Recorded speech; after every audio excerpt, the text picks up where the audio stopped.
Good morning students. हमने देश के नाम संदेश लेसन नंबर 4 को समझ लिया है। आज हम उसका अभ्यास करने वाले हैं। तो अभ्यास का सबसे पहला प्रश्न है, प्रश्नों के उत्तर दीजिए। उसमें सबसे पहला, यह पत्र किसने किसको लिखा है? यह पत्र किरण ने अपने मित्र हर्ष को लिखा है। सेकंड, पत्र लिखने वाले का पता क्या है? आंसर, पत्र लिखने वाले का पता मातृछाया, ऊंची शेरी, गांव मेसपुरा, तहसील भाभर, जिला बनासकांठा। थर्ड, पत्र में क्या वर्णन किया गया है? आंसर, पत्र में भारतीय नागरिकों की अपने कर्तव्यों के प्रति लापरवाही और सरकार के प्रति उनके शिकायती रवैये का वर्णन किया गया है। फोर्थ, पत्र के अंत में किरण ने हर्ष के परिवारजनों को क्या कहा है? आंसर, पत्र के अंत में किरण ने हर्ष के परिवारजनों को प्रणाम कहा है। क्वेश्चन नंबर 2, प्रश्नों के उत्तर लिखिए। उसमें फर्स्ट, हम दूसरे देशों में उनके कायदे कानून का पालन करते हैं, लेकिन अपने देश में क्यों नहीं? आंसर, हमें अपने राष्ट्र के प्रति गर्व और सम्मान की पर्याप्त भावना नहीं है।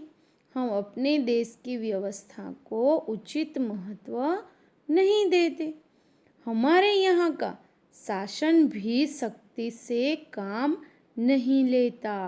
दूसरे देश अपने देश की व्यवस्था को बनाए रखना चाहते, वे उसमें गर्व महसूस करते। हम भी उनसे प्रभावित होते हैं, इसलिए हम दूसरे देशों में उनके कायदे कानून का पालन करते हैं, लेकिन अपने देश में नहीं करते।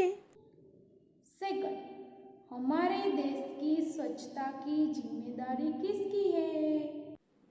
आंसर, हमारे देश की स्वच्छता की जिम्मेदारी स्थानिक प्रशासन अर्थात ग्राम पंचायतों, नगरपालिकाओं एवं महानगरपालिकाओं की है। थर्ड, हमारे देश के विकास में कौन कौन सी समस्याएं बाधक है? आंसर, हमारे देशवासी अपने यहाँ के कायदे कानूनों का चुस्ती से पालन नहीं करते। लोग हर खराबी के लिए सरकार को दोष देते हैं। वे अपने राष्ट्रीय कर्तव्य निभाने में रुचि नहीं लेते। अधिकारी लोग भ्रष्टाचार करने में नहीं हिचकते। यह सारी समस्याएं हमारे देश के विकास में बाधक है। फोर्थ, देश के प्रति हमारा क्या फर्ज है? आंसर, देश के प्रति हमारा फर्ज है कि हम अपने यहाँ के कायदे कानून का पालन करें। देश की व्यवस्था हम ऐसी बनाए जिस पर हमें गर्व हो। हम सरकार और स्थानीय प्रशासन को उनके कार्यों में सहयोग दें। हम ऐसा कोई भी कार्य न करें जिससे देश की प्रतिष्ठा पर आँच आए। क्वेश्चन नंबर 3, शब्दों को उचित क्रम में रखकर अर्थपूर्ण वाक्य बनाइए।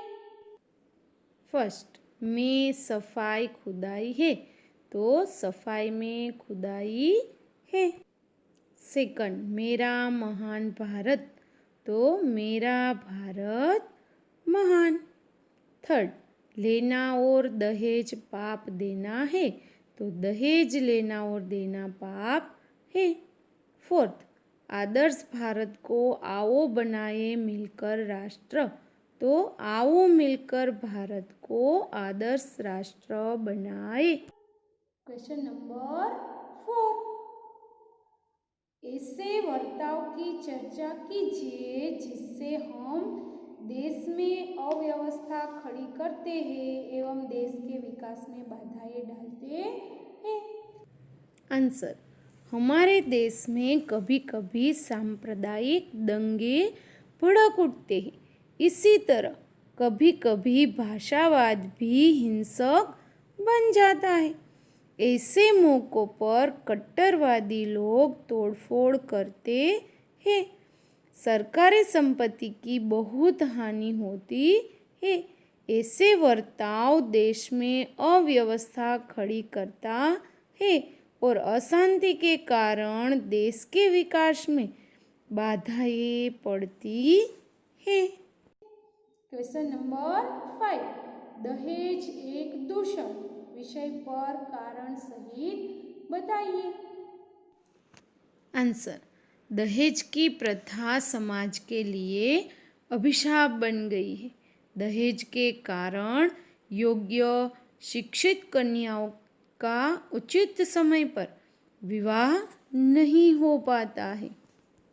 यदि विवाह हो भी जाता है तो दहेज न लाने अथवा कम लाने के कारण नई वधू को ताने और व्यंग्य सुनने पड़ते हैं।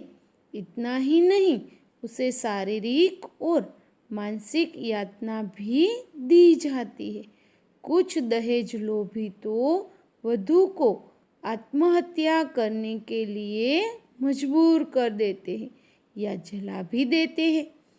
जिस दहेज के कारण ऐसे दर्दनाक और शर्मनाक कांड होते हो वह सचमुच समाज का दूषण है।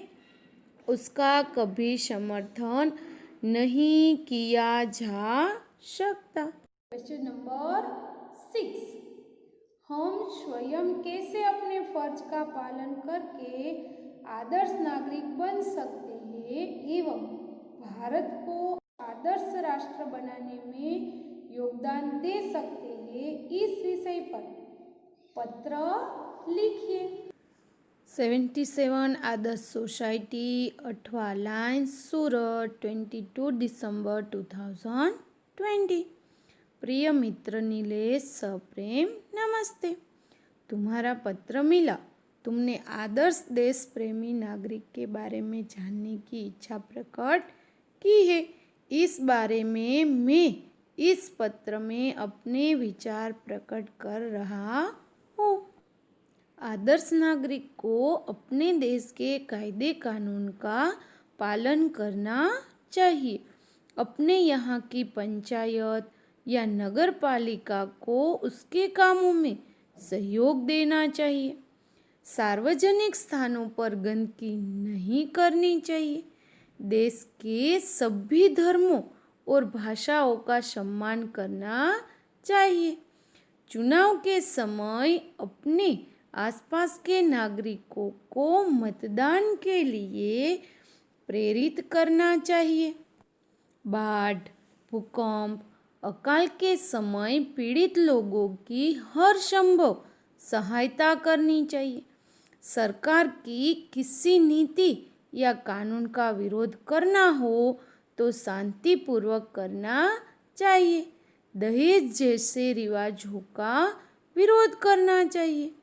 मेरे विचार से इस तरह का आचरण कर हम आदर्श नागरिक बन सकते हैं और देश के विकास में अपना योगदान दे सकते हैं।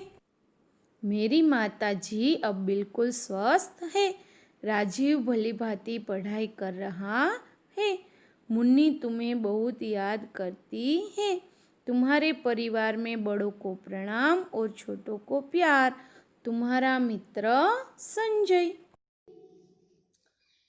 ये था आपका अभ्यास। Thank you.